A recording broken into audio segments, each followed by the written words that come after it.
नमस्कार दोस्तों, स्वागत है आप सभी लोगों का इंडियन फ्लाइंग के आज के इस नए वीडियो में। फ्रेंड्स, रोजाना की तरह हम फिर से आप सभी लोगों के लिए एयरलाइंस और ट्रैवल से जुड़ी हुई कुछ बेहद ज़रूरी और काम की खबरों को लेकर आ चुके हैं। तो बिना किसी देरी के शुरू करते हैं आज की इन बड़ी खबरों को और पहली बड़ी अपडेट ले लेते हैं जो कि आ रही है कुवैत से। जी हाँ दोस्तों, जैसा कि आप सभी लोगों को पता होगा कि अब कुवैत के लिए सीधी उड़ानें चालू हो गई हैं और जो लोग इस समय भारत से कुवैत के लिए ट्रैवल करके जाना चाहते हैं वो बिना किसी रिस्ट्रिक्शन के ट्रैवल कर सकते हैं। इसी को देखते हुए अब कुवैत की एयरलाइंस कंपनी भी भारत से अपनी सीधी उड़ानों को चालू कर चुकी है। यहाँ पर जो रिपोर्ट सामने आ रही है उसके अनुसार शुरुआत में रोजाना बेसिस पर 5 फ्लाइटों को ऑपरेट किया जाएगा। बाद में धीरे धीरे पैसेंजर्स की संख्या बढ़ने पर इन उड़ानों की संख्या को भी बढ़ा दिया जाएगा। आपको बता दें कि यहाँ पर कुवैत की सरकार ने भारत के साथ साथ श्रीलंका, नेपाल और बांग्लादेश इन सभी देशों से भी अपनी उड़ानों को चालू कर लिया है। फ्रेंड्स, एक और बड़ी अपडेट यहाँ पर यूके जाने वाले लोगों को लेकर जान लेते हैं। जो लोग यूके के लिए ट्रैवल करके जाना चाहते हैं उनके लिए एयर इंडिया ने भारत के कई सारे शहरों से अपनी फ़्लाइटों को चालू कर दिया है और अब यहाँ पर एयर इंडिया जो है हैदराबाद से लंदन के लिए भी सीधी उड़ानों को चालू कर रही है। यानी कि अब आप हैदराबाद से भी लंदन के लिए सीधे एयर इंडिया की उड़ानों के माध्यम से ट्रैवल करके जा सकते हैं। फ्रेंड्स, एक और बड़ी अपडेट यहाँ पर दुबई और सऊदी अरब के बीच में उड़ानों को लेकर जान लेते हैं। जैसा कि आप सभी लोगों को पता लग गया होगा कि अब सऊदी अरब की गवर्नमेंट ने दुबई से भी अपनी फ़्लाइटों को चालू कर दिया है, जिसके बाद अब यहाँ पर कई सारी एयरलाइंस कंपनियाँ अपनी उड़ानों को ऑपरेट करना शुरू कर चुकी हैं। इसी को देखते हुए यहाँ पर फ्लाइनेस एयरलाइंस कंपनी भी अब दुबई से रियाद के लिए अपनी नई फ़्लाइटों की शुरुआत कर चुकी है, जिसमें ये एयरलाइंस कंपनी काफ़ी सस्ते दामों पर अपनी टिकट बेच रही है। आप इस एयरलाइंस कंपनी से केवल 10 से 15 हज़ार रुपये में ही अपनी फ़्लाइट्स की टिकट बुक करके ट्रैवल करके जा सकते हैं। फ्रेंड्स, आगे बढ़ते हैं और अगली अपडेट यहाँ पर जो आ रही है वो इंडोनेशिया को लेकर है।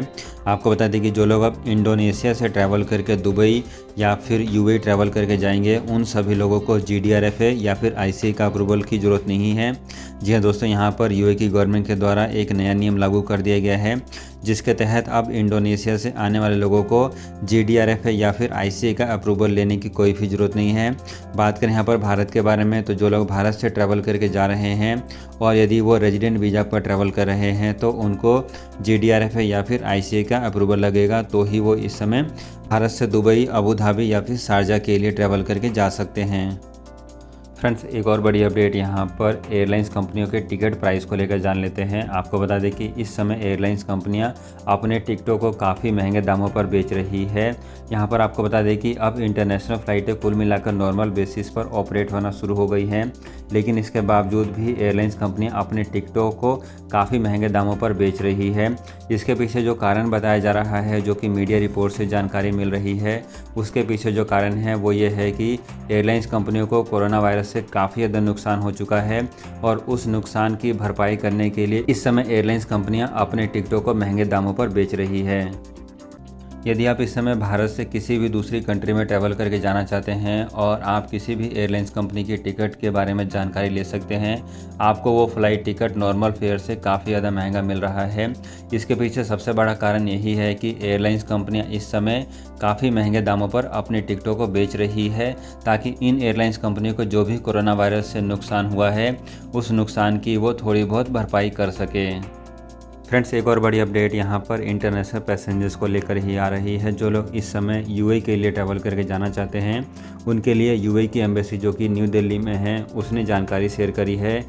यदि आप कोई भी जानकारी लेना चाहते हैं तो इसके लिए आप ऑफिशियल वेबसाइट पर विजिट करें, क्योंकि इस समय कई सारे फेक वेबसाइट चालू हो गई हैं जहां पर पैसेंजर्स को गलत जानकारी दी जा रही है और उनसे गलत तरीके से पैसा लूटा जा रहा है। इसको लेकर यहां पर यूएई की एम्बेसी ने जानकारी शेयर करी है कि आप केवल ऑफिशियल वेबसाइट से ही संपर्क करें।